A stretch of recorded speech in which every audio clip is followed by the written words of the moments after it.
Telltale Heart by Edgar Allen Poe. True, nervous. Very, very dreadfully nervous I have been, and am. But why will you say that I am mad? The disease has sharpened my senses, not destroyed, not dulled them. Above all was a sense of hearing acute. I heard all things in heaven and in the earth. I heard many things in hell. How then am I mad? Hearken, and observe how healthily, how calmly I can tell you the whole story. It is impossible to say how first the idea entered my brain, but once conceived, it haunted me day and night. Object there was none. Passion there was none. I loved the old man. He had never wronged me, had never given me insult. For his gold I had no desire. I think it was his eye. Yes, it was this. One of his eyes resembled that of a vulture, a pale blue eye with film over it. Whenever it fell upon me, my blood ran cold, and so, by degrees, I made up my mind to take the life of the old man, and thus rid myself of the eye forever. Now this is the point you fancy me mad. Madmen know nothing, but you should have seen me. You should have seen how wisely I proceeded, with what caution, with what foresight, with what dissimulation I went to work. I was never kinder to the old man than during the whole week before I killed him. Every night, about midnight, I turned the latch of his door and opened it, oh, so gently.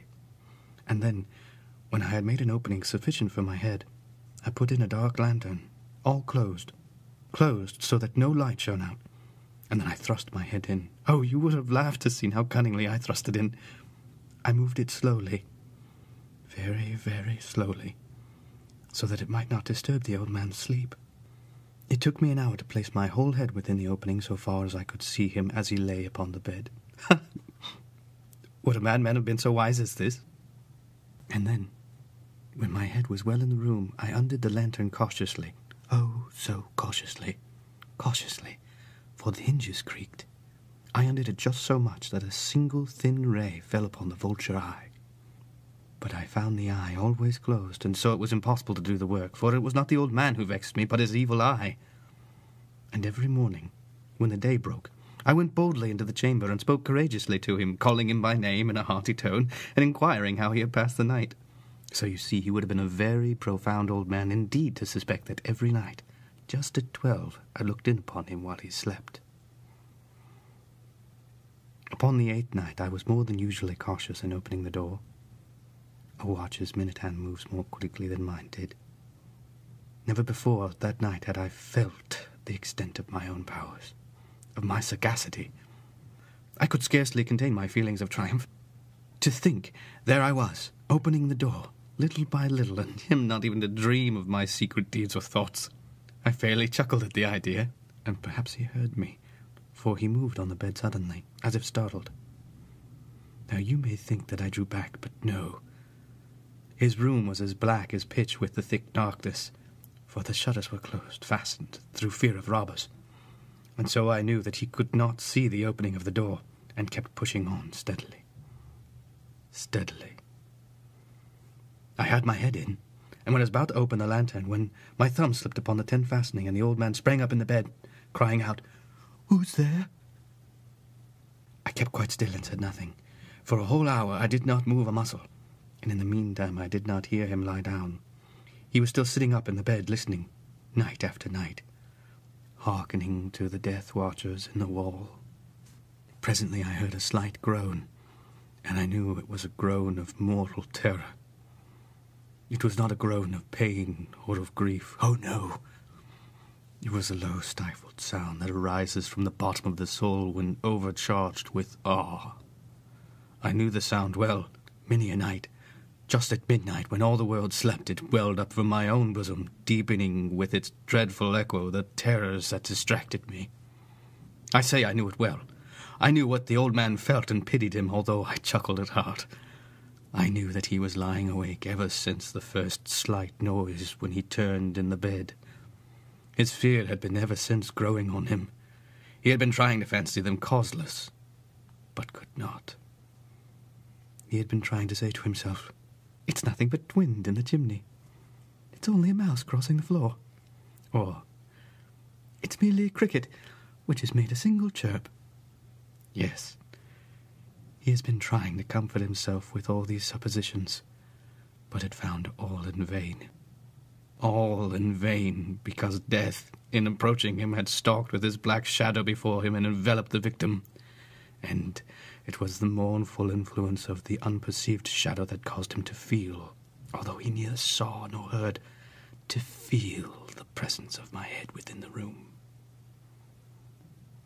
When I had waited a long time, very patiently, without hearing him lie down, I resolved to open a very, very little crevice in the lantern. So I opened it. You cannot imagine how stealthily, until at length a single dim ray, like the thread of a spider, shot from out the crevice and fell upon the vulture eye. It was open, wide, wide open, and I grew furious as I gazed upon it. I saw it with perfect distinctness, all a dull blue, with a hideous veil over it that chilled the very marrow in my bones. But I could see nothing else of the old man's face or person, for I had directed the ray, as if by instinct, precisely upon the damned spot. And now, have I not told you that what you mistake for madness is but over-acuteness of the senses? Now, I say, there came to my ears a low, dull, quick sound, such as a watch makes when enveloped in cotton. I knew that sound well, too. It was the beating of the old man's heart. It increased my fury, as the beating of a drum stimulates the soldier into courage. But even yet I refrained and kept still. I scarcely breathed. I held the lantern motionless. I tried how steadily I could maintain the ray upon the eye. Meantime, the hellish tattoo of the heart increased. It grew quicker and quicker, and louder every instant. The old man's terror must have been extreme. It grew louder, I say, louder every moment. Do you mark me well? I have told you that I am nervous, so I am. And now, at the dead hour of the night, amidst the dreadful silence of that old house, so strange a noise as this excited me to uncontrollable terror. Yet for some minutes longer I refrained and stood still. But the beating grew louder, louder. I thought the heart must burst. And now a new anxiety seized me. The sound would be heard by a neighbor. The old man's hour had come. With a loud yell, I threw open the lantern and leapt into the room. He shrieked once. Only once. In an instant I dragged him to the floor and pulled the heavy bed over him. I then smiled gaily to find the deed so far done. But for many minutes the heart beat on with a muffled sound. This, however, did not vex me. It would not be heard through the wall. At length it ceased. The old man was dead. I removed the bed and examined the corpse. Yes, he was stone dead. I placed my hand upon the heart and held it there many minutes. There was no pulsation. He was stone dead. His eye would trouble me no more. If still you think me mad, he will think so no longer when I describe the wise precaution I took for the concealment of the body. The night waned, and I worked hastily, but in silence. First of all, I dismembered the corpse. I cut off the head and the arms and the legs. I then took up 3 planks from the flooring of the chamber and deposited all between the scatlings. I then replaced the board so cleverly, so cunningly, that no human eye, not even his, could have detected anything wrong. There was nothing to wash out. No stain of any kind. No blood spot whatever. I had been too weary for that. A tub had caught all. When I had made an end of these labours, it was 4 o'clock, still dark as midnight. As the bell sounded the hour, there came a knocking at the street door. I went down to open it with a light heart. For what had I now to fear? There entered 3 men who introduced themselves with perfect suavity as officers of the police. A shriek had been heard by a neighbour during the night. Suspicion of foul play had been aroused. Information had been lodged at the police officers, and they, the officers, had been deputed to search the premises. I smiled. For what had I to fear? I bade the gentleman welcome. The shriek, I said, was my own in a dream. The old man I mentioned was absent in the country. I took my visitors all over the house. I bade them search well. I led them at length to his chamber. I showed them his treasures, secure, undisturbed. In the enthusiasm of my confidence, I brought chairs into the room, and desired them here to rest from their fatigues, while I myself, in the wild audacity of my perfect triumph, placed my own seat upon the very spot which reposed the corpse of the victim. The officers were satisfied. My manner had convinced them. I was singularly at ease. They sat, and while I answered cheerily, they chatted familiar things, but ere long I felt myself getting pale and wished them gone. My head ached, and I fancied a ringing in my ears, but still they sat and still chatted. The ringing became more distinct. It continued and became more distinct.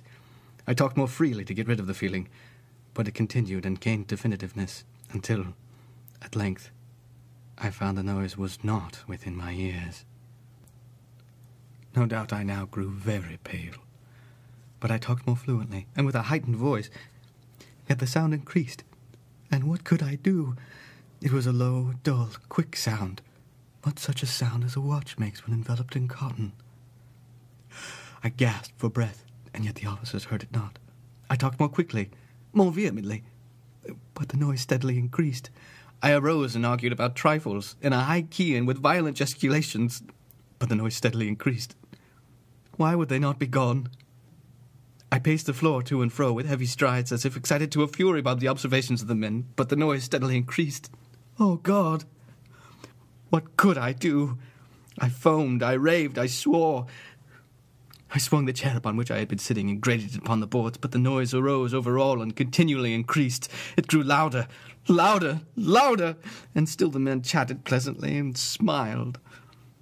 Was it possible they heard it not? Almighty God, no, no, they heard. They suspected, they knew. They were making a mockery of my horror. This I thought, and this I think. But anything was better than this agony, anything more tolerable than this derision. I could bear those hypocritical smiles no longer. I felt that I must scream or die. And now again, hark, louder, louder, louder, louder. Villains, I shrieked, dissemble no more. I admit the deed, tear up the planks. Here, it is the beating of his hideous heart.